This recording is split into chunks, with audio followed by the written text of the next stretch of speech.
Kanha national park सहित प्रदेश के सभी टाइगर रिजर्व के बफर जोन में 1 दिसंबर से नाइट सफारी पर पूर्ण प्रतिबंध लागू कर दिया है। सर्वोच्च न्यायालय के ताजा आदेश के बाद मुख्य वन्य प्राणी अभिरक्षक शुभरंजन सेन ने सभी क्षेत्र संचालकों को सख्त निर्देश जारी किए हैं। इस फैसले के साथ प्रदेश में चल रही रात्रिकालीन सफारी गतिविधियों पर अब पूरी तरीके से विराम लग गया है।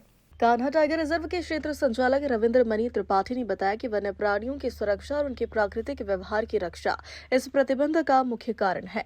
नाइट सफारी के दौरान वाहनों की तेज रोशनी, इंजन की आवाज और बढ़ती मानव गतिविधियों से जंगली जानवर असामान्य रूप से विचलित हो रहे थे।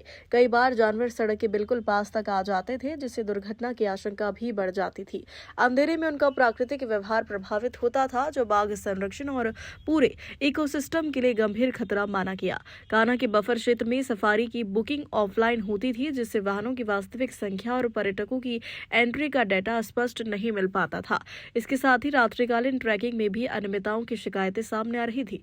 वर्ष 2022 में राष्ट्रीय बाघ संरक्षण प्राधिकरण ने नाइट सफारी बंद करने के निर्देश दिए थे, लेकिन कुछ अधिकारियों ने पर्यटन और स्थानीय आर्थिक हितों का हवाला देकर सफारी गतिविधियां जारी रखी थी। अब सुप्रीम कोर्ट के सीधे हस्तक्षेप के बाद प्रदेश के सभी टाइगर रिजर्व में नाइट सफारी को पूर्णतः बंद कर दिया है। नाइट सफारी बंद हुई है। एक्चुअली माननीय सर्वोच्च न्यायालय का एक निर्णय था, जिसके परिप्रेक्ष्य में या कि जिसके निर्णय के पालन में हमारे पीसीसी और वाइल्ड लाइफ कार्यालय से निर्देश प्राप्त हुआ था और उन निर्देशों को ध्यान में रख के हमने 30 नवंबर से नाइट सफारी बंद कर दी है।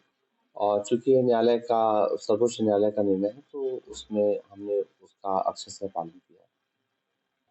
जो एडवांस में बुकिंग हो गई थी, उसके लिए हम जो शासकीय प्रक्रिया के तहत उनका हम जो पैसा है वापस करेंगे। मंडला से सलीम खान की रिपोर्ट।